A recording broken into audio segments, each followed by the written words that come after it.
sa Kanyas.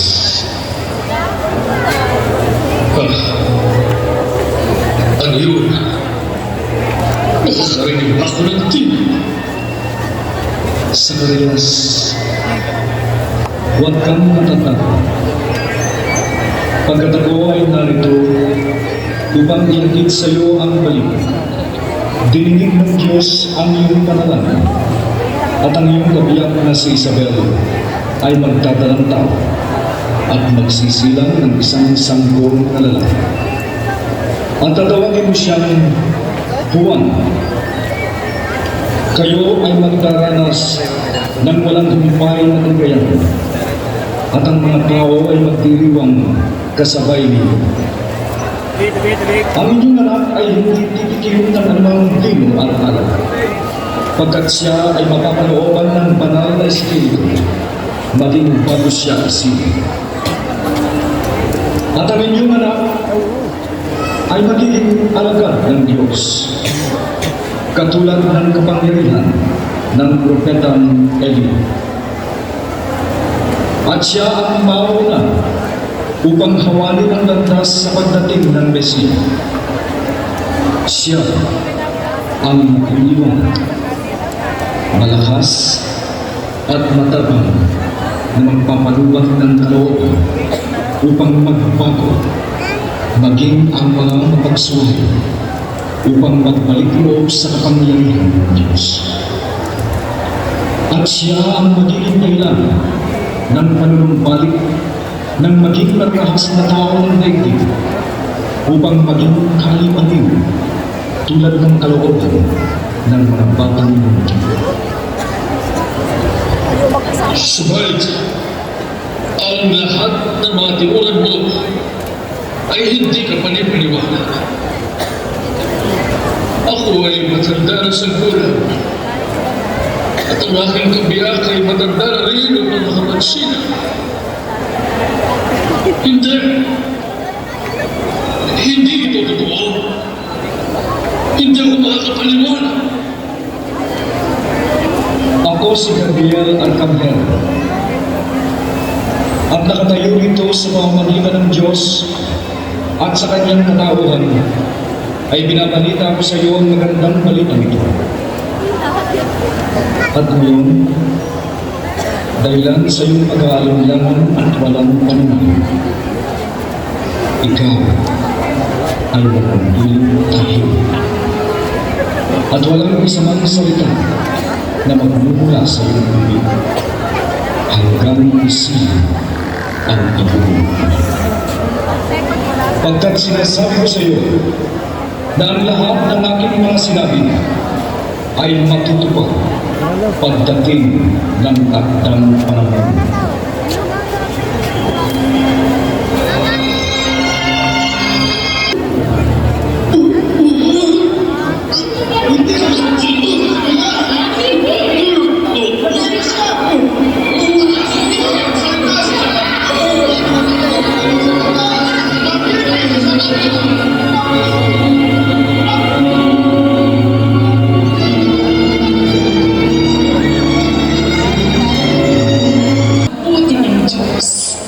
Inalis na sa akin ang kahihiyan at muling binigyan ng pagkakataong maging ina. Ang lahat ng paraan ay matutupad sa kapangyarihan ng Diyos.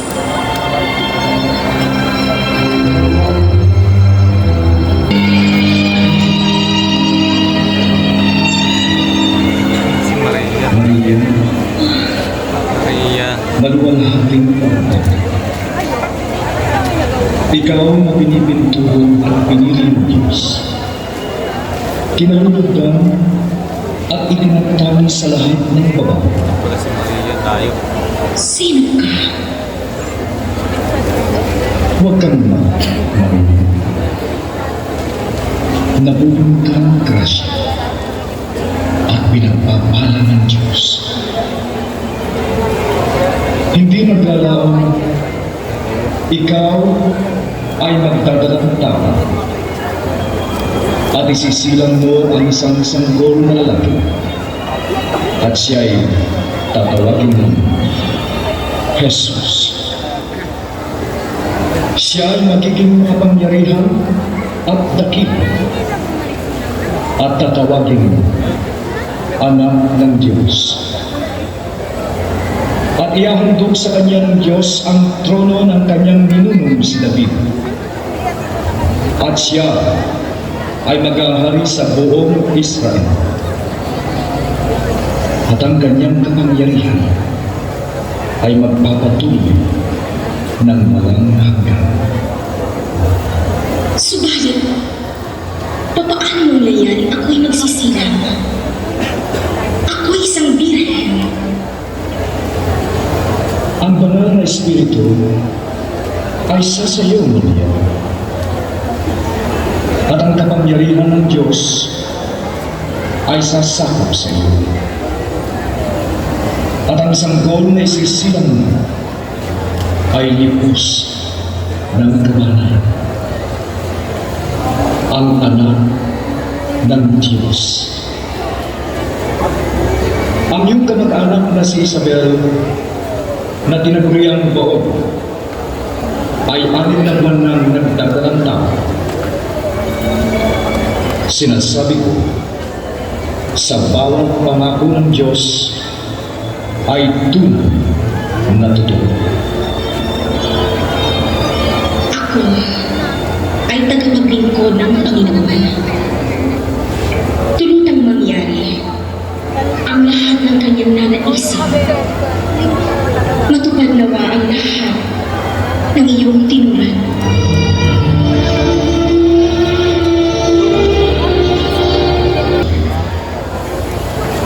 Pati pagkakalooban na ng pangalan ng karawalan. Subalit sa kalagayan mo ngayon, ako'y lubhan ng bulmihan. Payapain mo ang kalooban, Jose. Walang sino mang lalaki sa aking katauhan. Ikaw lamang ang lalaking pag-uukulang ko ng aking sarili. Gayunpaman, ikaw ang hari ng iyong kalooban. Maria, ang hati ay ang nararamdaman sa pagkakataon ito.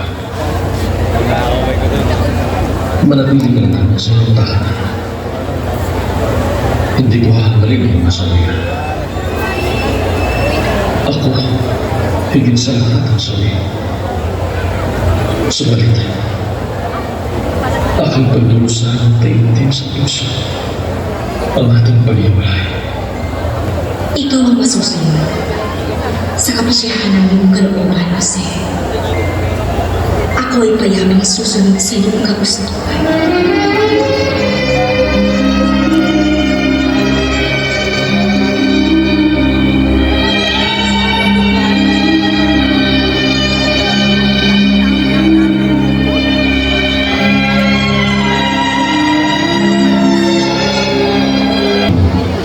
Sa pangalan Emmanuel.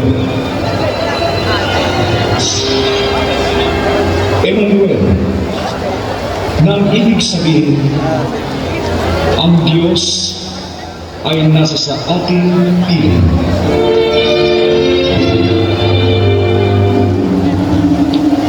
At nagpirin upang dalawin ang kanyang pinsan si Isabel sa hanggan.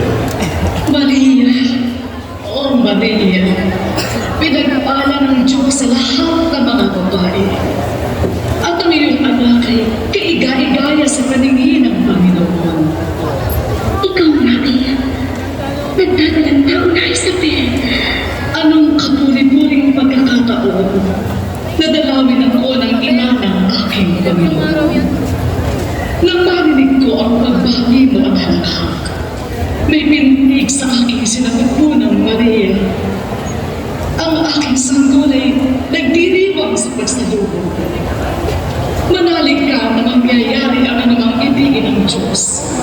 At ikaw ay kanyang pinagpala. Anong kaluwalhatian ang inihatid sa akin ng Diyos? Purihin ang Panginoon. Hindi ko maipaliwanag ang kagalakang nasa aking katauhan. Pagkat nakita ng Diyos ang aking kaliitan, ang hamot niyang alitin at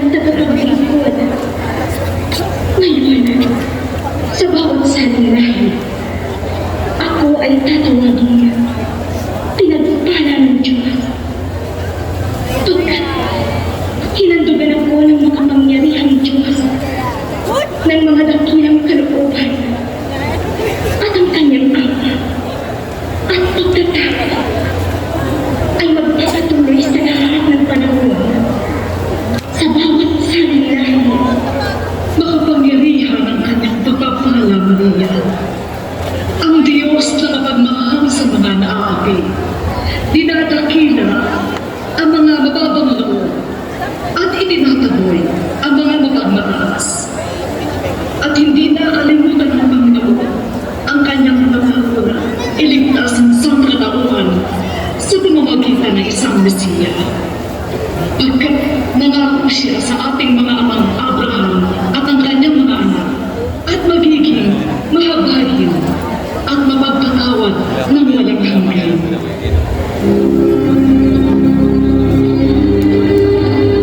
Lahat ay nananabik sa magiging pangalan ng bata.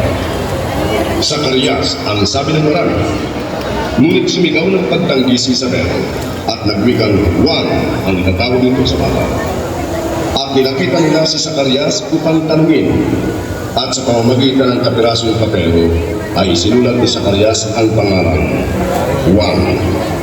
At pagkaraan noon ay mulit bumuka ang bibig ni Zacarias at nagbiting na magsalita. Nagdiwang ang lahat. At si Zacarias ay nanalangin at nagpapasalamat sa Diyos na kanyang Panginoon. At nagkagayon na. Ang batang Juan ay lumaki sa kabutihan at pagpapala ng Diyos.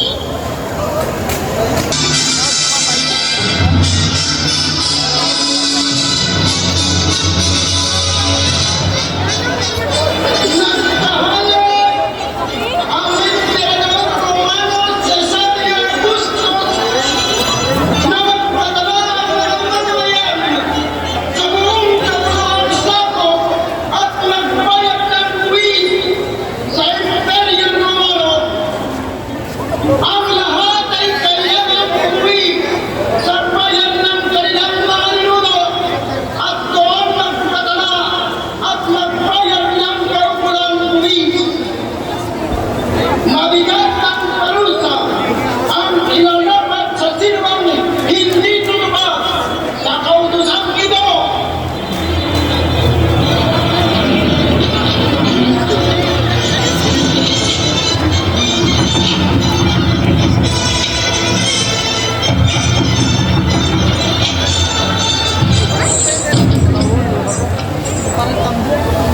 Anong kailangan? Ang nagdadalang tao po ang aking asawa. At kailangan namin ng kahit maliit na silipin. Wala nang natitirang silid.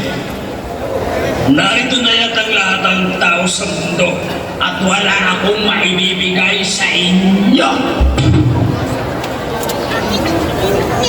Jose, ngayon pa ako nakakaramdam ng hindi mabuti. Ang aking tiyan. Sumasakit ang aking tiyan. Kaunting panahon pa, Maria. Maghahanap ako ng silipin. Kahit pa paano. Kailangan mo na matutulugan.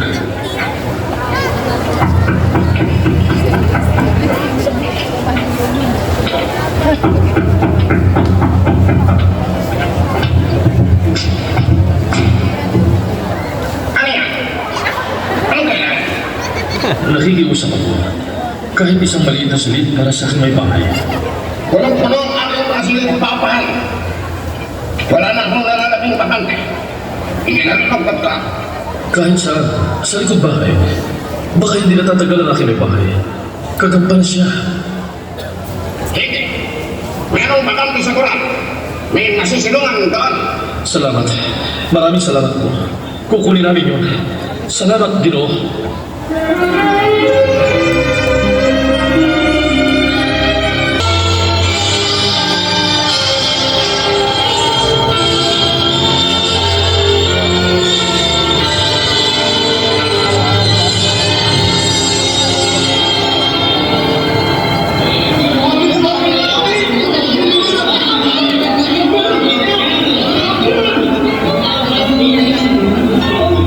Huwag kayong malatang. Ipinahahayag ko sa inyo ang pinakamasiglang balita. Magandang balita. Ang balitang ito ay para sa inyong lahat. Ang Mesiyas ay sinilang ngayong gabi sa Bethlehem.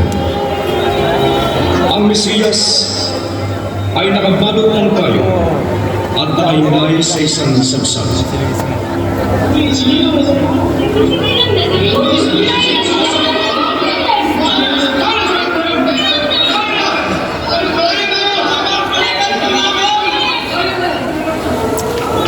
Tinumula ang sabsaban at sinaktaan sa ulo at doon isiglang nagkanto sa kanilang mga kasama habang isinasalaysay pa rin ang pagpapakita sa kanila ng mga anghel sa langit.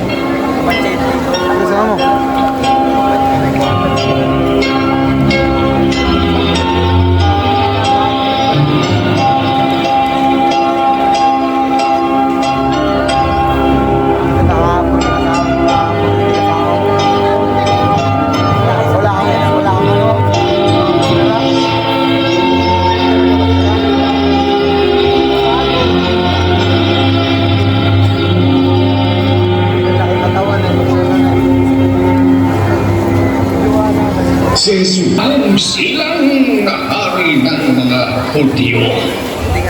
Saan ninyo nalaman ang bagay? Bakit? Ang dakilang Ginoo. Nagparalo kayo na?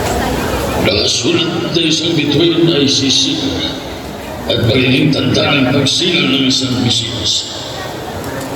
Ang bituin ay aming ulang nakita sa silag na aming pinagalit. Bituin na tara ng Bethlehem. Sinabi ba ng mga propeta ang tungkol sa Mesiyas? Ito. Kamahalan Haring Herodes. Kinulat ng propetang Met ang ganito. O munting bayan sa Bethlehem, ikaw ay hindi lamang isang maharapang bayan ng Hudyo. Pagkat sa iyong unapain, ay isisilang ang isang gobernador, isang mag-ahari sa buong Israel.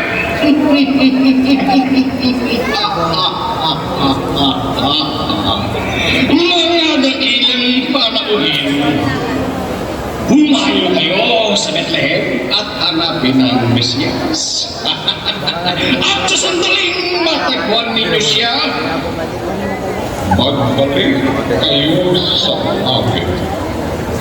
At ako man ay mag-aalay ng aking paglilingkod at pagsamba.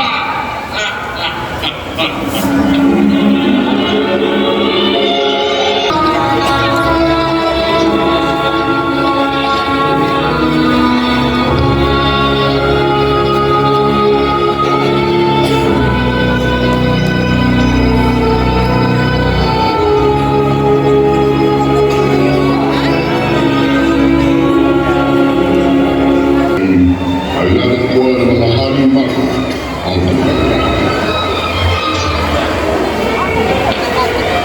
Mahal na ninyo, Jesus, ang dugo ay ginto sa tunay na hari ng sasangkuhan. Ang dugo ay insenso. Mahal na hari ninyo, ang Diyos na totoo, maawayan at masahaw. At ang handog ko ay mira sa kabanal-banalang Mesiyas.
sa kanilang kahariang bayan.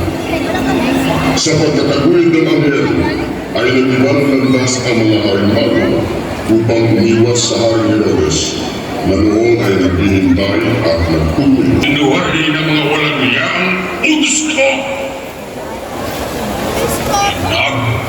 Pinagtaguan nila ako. Niliyang hindi sila ang makagagapit sa akin. Ako ang hari ng lupa ito. Mga kawan!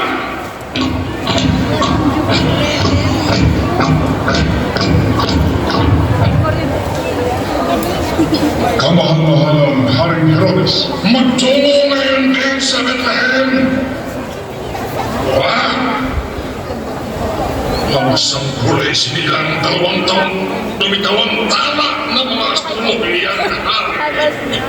Libuan nila mga sanggulang ng 2 taong gulang at tiklan ng buhay.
Ang batang ito ay anak ni Herodes. Ang magiging pagmana ng kanyang kaharian. Ang batang yan ay nasa gulang ng lahat ng mga batang ipinaguutos na.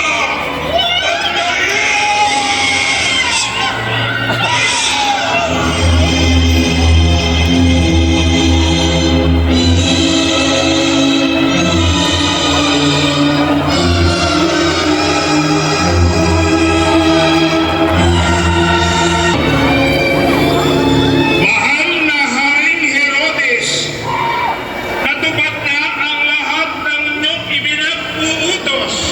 Magaling. Magaling. Talagang maasahan ka, Centurion.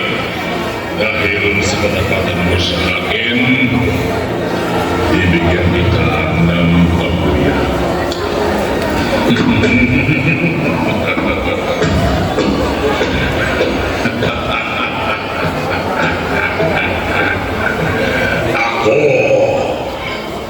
Ako pa rin ang nalalabing hari ng Hudiya.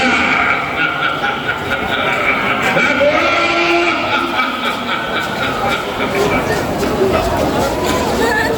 Narito!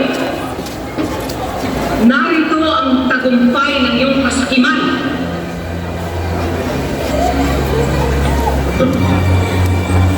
What? Huwag mong iiyaw sa akin yan. Ilayo sa akin yan, Rebecca! Bakit ka natatakot, Herodes? Hindi ba ito ang iyong kautusan? Masdan mo ang bunga ng iyong kabuktutan. Tantuin mo, Haring Suka, darating din sa iyo ang sumpa ng bayan. Hindi ka patatahimikin ng iyong budi. Maglalagablab ang iyong katawan sa impyerno.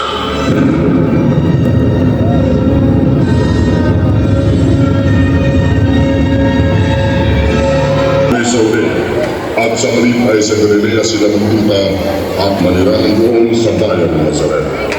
At muli ay natupad ang salita ng mga propeta. Ang Mesiyas ay nagwaging isang Nazaret.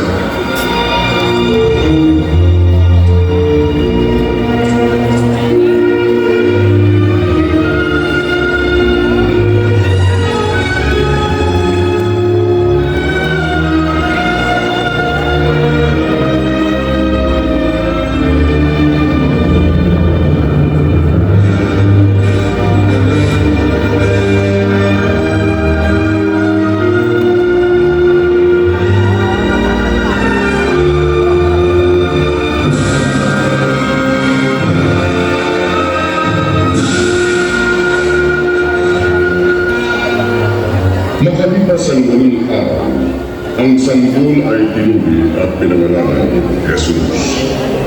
Ang pangalang binigay ng anghel bago ito ipinaglihim. Nang dumating ang araw ng paglilihis kay Maria bilang isang pag-aantog sa templo ng ayon sa kautusan ni Moises. Pagkat sa batas na ito ng Diyos ay sinasabi, kapag ang babae ay nagsilang ng unang sanggol na lalaki, ito'y kanyang ihandog sa Panginoon. Sa panahon ding yaon, ang mga magulang ni Jesus ay nagandog din ng 2 batang kalapate. At sa araw na yun, ay naroon Kakawin. isang pag-Jerusalem.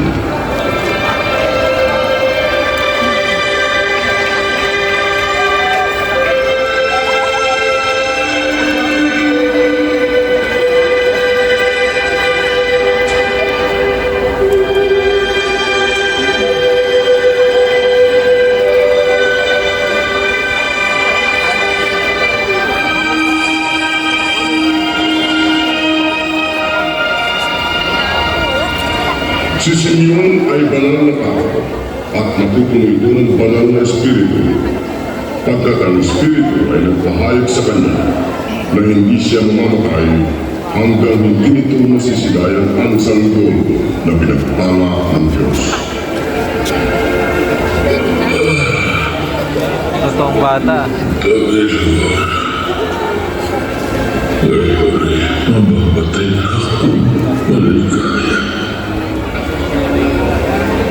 Kasilayan ko ang Mesiyas tulad ng pangako mo. Ang Mesiyas na inihandog ko sa sangkatauhan. Siya ang ilaw na tatanglaw sa lahat ng daigdig at magiging kaluwalhatian ng mga Israelita na iyong kinakasihan. Pagpalain kayo ng kanyang mga magulang. Si panerang kuba. Ikaw, ina, ay masusugatan sa puso. Pagkat ang sanggol na ito ay tatanggihan ng marami sa Israel sa kanilang mga karagawan. Datapwat siya'y magiging luwalhati para sa lahat at ang malinis na damdamin ng marami ay mahayag. Ako ay 84 na taon ng bata. Makalipas ang may 7 taon na may asawa. Sa loob ng mahabang taon na kalipas, ay nanatili ako sa templo nito upang masilayan din ang pagdating ng Mesiyas. Ngayon ay nasilayan ko rin siya. At ako ay sumasamba at nagpapasalamat. Kaluwalhatian sa Panginoon. Nakita ko rin ang Mesiyas. Kaluwalhatian sa kanyang pagdating sa wakas.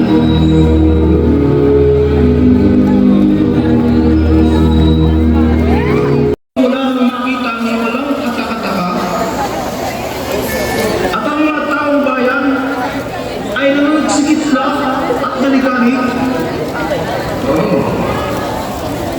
Mula sa kasulatan ni Isaias, na ang bayan ay makatatanaw ng isang kakaibang liwanag.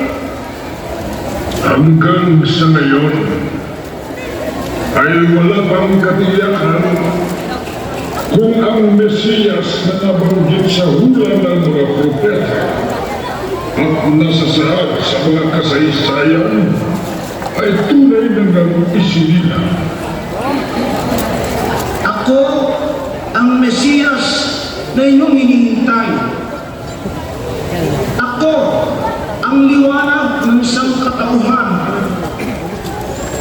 Ang sumusunod sa akin ay magkakaroon ng liwanag ng buhay at hindi lalakad sa kadiliman. At ang sinasabi ko ay ang katotohanan. Batid ko kung saan ako nanggaling at kung saan ako patutungo.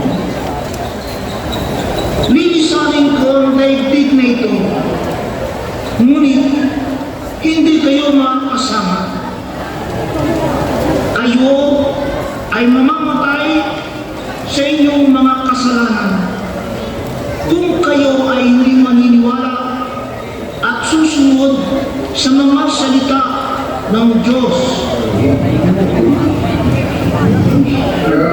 Lahat ng tinugan ng batang ito ay nandito sa kasulatan.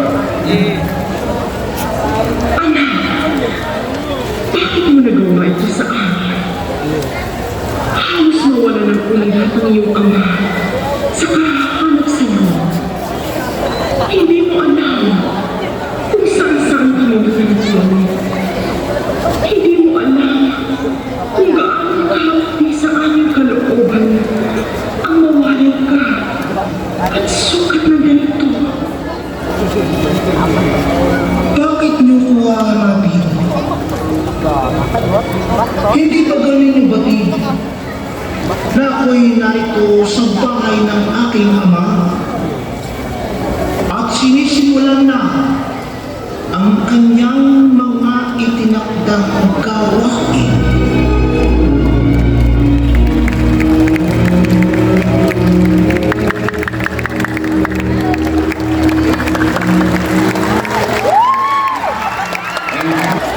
Magpapang mo, kaya pang sumunod sa kanyang buti, ikaw na pagkas. Dahil kagaran ko ang manirapan, inilagay ka ng Panginoon at ang pinagultan. Salamat po sa inyo lahat.